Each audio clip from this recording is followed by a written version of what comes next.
Assalamualaikum warahmatullahi wabarakatuh. Perkenalkan, saya Salsabila dengan NIM 22031037 dari Prodi Pendidikan Biologi.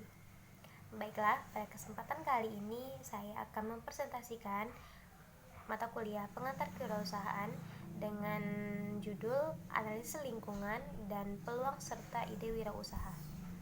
Nah, setiap kita yang ingin melakukan pengembangan wirausaha atau bisnis itu dimulai dari berbagai peluang yang kita lihat, yang kita temukan, dan lain sebagainya.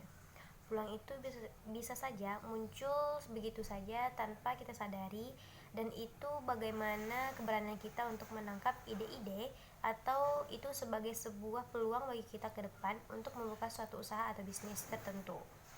Bahkan, peluang itu kadang-kadang diberikan orang lain. Peluang juga dipikirkan. Peluang juga kadang-kadang bisa muncul atas interaksi dari segala sesuatu yang kita rasakan di lingkungan. Analisis lingkungan bisnis. Kalau ada kaitannya dengan organisasi atau lembaga, maka secara tidak langsung akan muncul dua istilah, yaitu lingkungan internal dan lingkungan eksternal.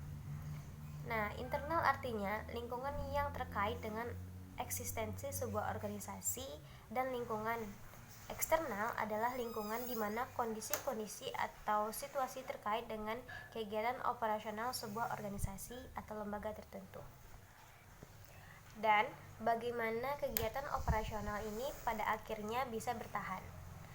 Lingkungan eksternal pada akhirnya juga terbagi menjadi dua, yaitu lingkungan yang pertama yang terkait dengan lingkungan operasional organisasi atau seringkali ditemukan sebagai lingkungan mikro dari organisasi, dan lingkungan tidak terkait secara langsung dengan kegiatan operasional organisasi atau lembaga atau sering juga disebut dengan lingkungan makro. Nah, lingkungan internal pada prinsipnya secara teori adalah berbagai hal atau berbagai pihak yang terkait langsung ataupun tidak dengan organisasi, dengan kegiatan sehari-hari di dalam lembaga atau organisasi yang mempengaruhi langsung terhadap setiap program, kebijakan, keputusan, bahkan jantung organisasi. Yang termasuk ke dalam lingkungan internal organisasi ini adalah mulai dari owner atau pemilik organisasi, para pengelolanya, para staf, para karyawan, serta lingkungan fisik organisasi itu sendiri. Lingkungan eksternal, yaitu lingkungan mikro, adalah pelanggan, termasuk pesaing di dalamnya. Ada pemasok, bahkan partner strategik. Sedangkan lingkungan makro, mereka yang kita anggap terlibat dalam konteks makro, mulai dari pembuat peraturan atau regulatornya perusahaan atau organisasi, termasuk pemerintah, lembaga-lembaga non-pemerintah, bahkan masyarakat dan lain sebagainya.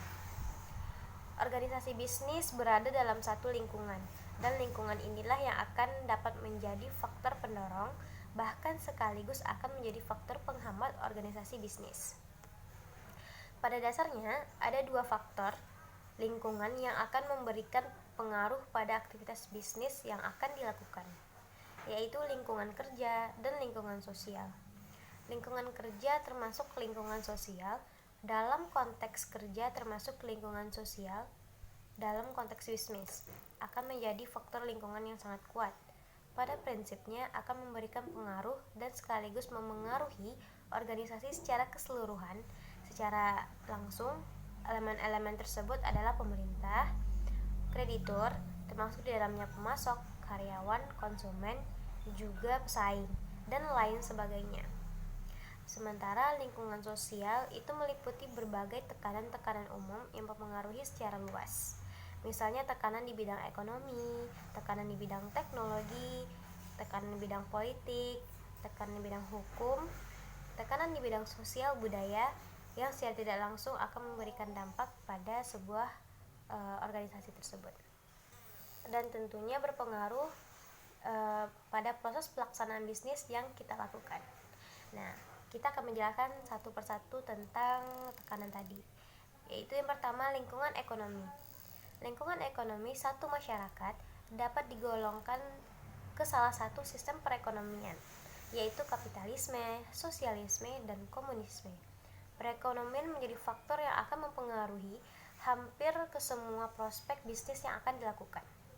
Yang kedua, lingkungan teknologi meliputi manufaktur atau teknologi produk, termasuk jasa serta teknologi bisnis, dan kesemuanya adalah pengetahuan manusia. Peralatan masuk di dalamnya, metode kerja, sistem pengolahan, peralatan elektronik, komunikasi juga terindikasi dalam konteks ini. Perangkat keras, lunak, semua hal yang ada kaitannya dengan perkembangan teknologi itu masuk dalam lingkungan teknologi. Yang ketiga yaitu lingkungan hukum politik, yaitu semakin besar bisnis yang dilakukan, maka semakin besar kekuatan hukum dan politik yang memberikan pengaruh dan dampak pada pelaksanaan proses perjalanan bisnis yang dilaksanakan.